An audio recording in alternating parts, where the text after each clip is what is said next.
persediaan barang dagang keluar masuk itu biasanya gitu.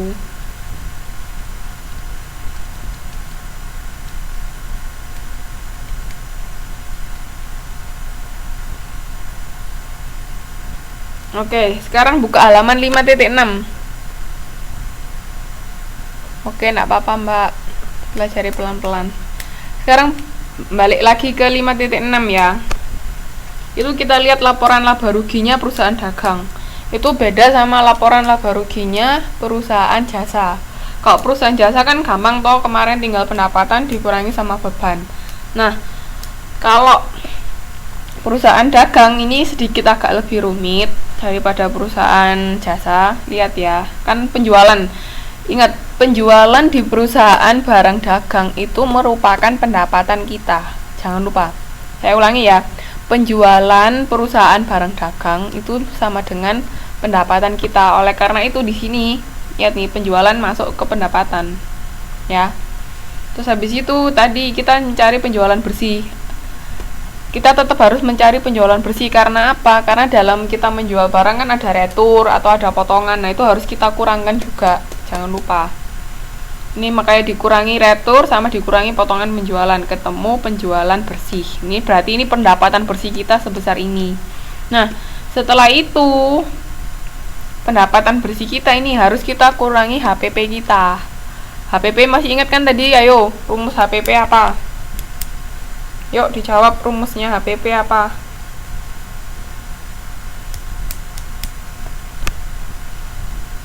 Rumus HPP apa?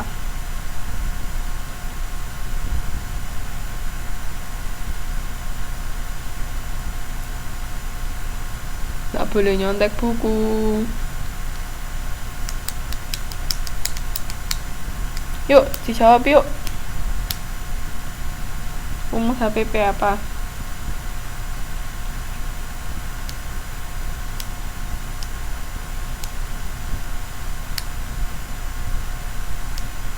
Iya Mbak, nggak apa-apa.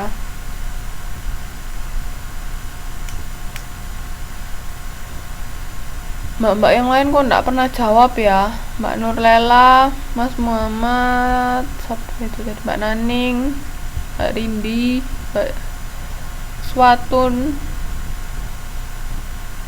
Samsiatur, Mas Anggi.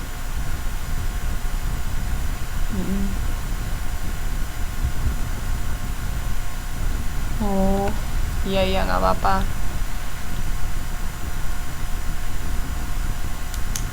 Oke Mbak Is, betul. Jadi jangan lupa ya, itu kan berarti kita harus ada persediaan barang dagang awal. Ini kan 1 Januari sebesar ini. Terus ada pembelian, dikurangi retur pembelian sama potongan, ketemu pembelian bersih, sama ditambah biaya angkut. Setelah itu namanya persediaan barang. Barang tersedia dijual sama dikurangi persediaan akhir, ketemu HPP. Jadi penjualan bersih kita harus dikurangi HPP dulu pertama. Itu baru ketemu laba kotor penjualan. Nah, laba kotor itu baru dikurangi biaya-biaya tadi. Ya enggak apa-apa Mbak. Biayanya ada biaya operasi sama biaya administrasi, biaya penjualan.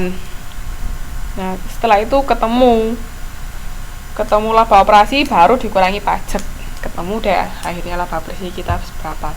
Itu kalau laporan laba ruginya perusahaan dagang. Jadi agak sedikit lebih rumit dari yang namanya perusahaan jasa. Oke. Sampai sini ada yang mau ditanyakan?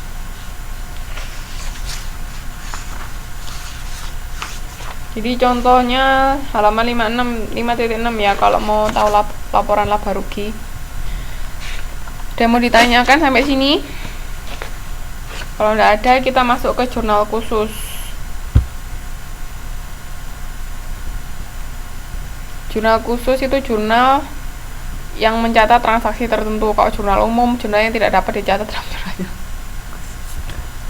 Oke, jadi jurnal khusus itu biasanya khusus untuk jurnal khusus itu muncul ketika kita membahas tentang perusahaan dagang. Ini ada penjualan kredit, pembelian kredit, sama penerimaan kas, sama pengeluaran kas. Sudah. Jadi jurnal khusus itu cuma ada 4 ini aja. Penjualan kredit, pembelian kredit, penerimaan kas, sama pengeluaran kas. Ini khusus untuk perusahaan dagang. Oke. Oh, sudah selesai.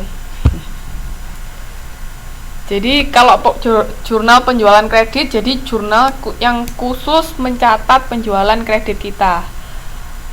Kalau jurnal pembelian kredit, halo, masih nyendat-nyendat. Kalau jurnal pembelian kredit berarti jurnal yang khusus mencatat pembelian kredit kita. Terus kalau jurnal penerimaan kas, jurnal pada saat kita menerima kas. Kalau pengeluaran ya pada saat kita mengeluarkan kas. Ingat ya, kalau jurnal khusus itu khusus pada perusahaan dagang. Oke. Sudah modul 5 sampai sini. Ada yang mau ditanyakan? So far ada yang mau ditanyakan nggak?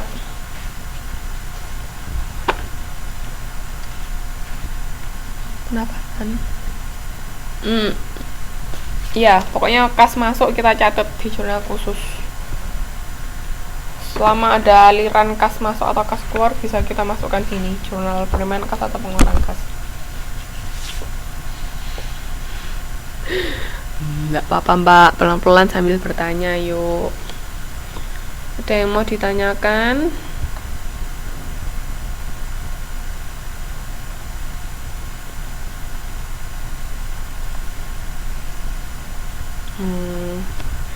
Ya wis, nggak apa-apa. Nanti sambil dibaca-baca, kalau mau bertanya langsung bertanya aja. Masih bisa tanya lewat Facebook. Kalau mau tanya lewat Facebook aja deh. Kan kapan beberapa ada yang tanya lewat Facebook.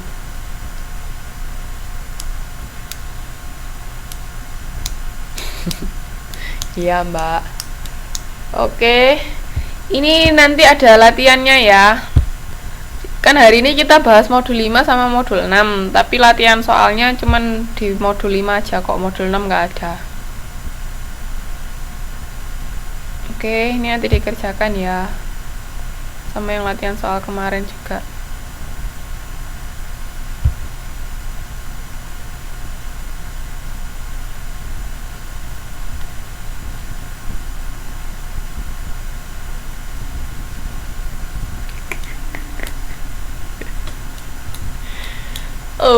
Apa dikumpulin mbak, minggu depan aja ngumpulinnya. Nanti pertemuan depan nggak ada tugas kok, kan sudah saya kasih jadwal loh.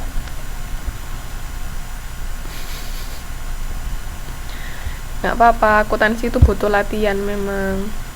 Kalau nggak latihan nanti nggak tahu. Oke, nanti dikerjakan, dikumpulkan minggu depan ya. Tadi yang mau tanya tentang tugas kemarin siapa ya?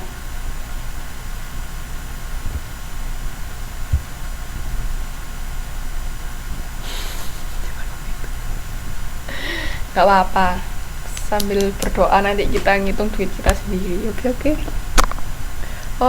Oh Mbak Yusni ya?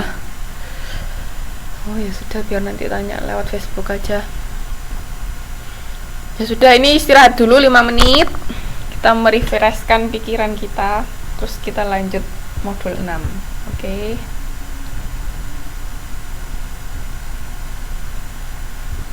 Ini jadi modul nggak ya?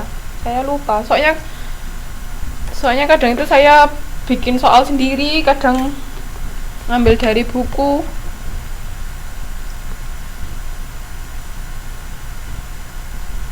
Enggak, tugas kemarin tugas 2, ini tugas 3. Beda mbak.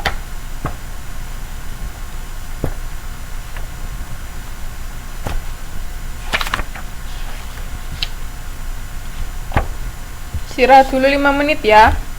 Sekarang jam berapa?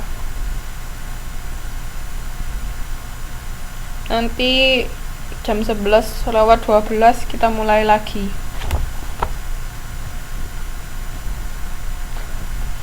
Berguru di mana? Soalnya saya dulu S1-nya akuntansi, Mbak. Tapi mbak-mbak ini hebat loh, sungguhan. Dulu saya belajar materi ini tuh perlu berapa semester. Tapi mbak-mbak sama mas-mas cuma 1 semester. Semester kemarin tuh waktu pertama kali baca ini, wih, materi segini banyak.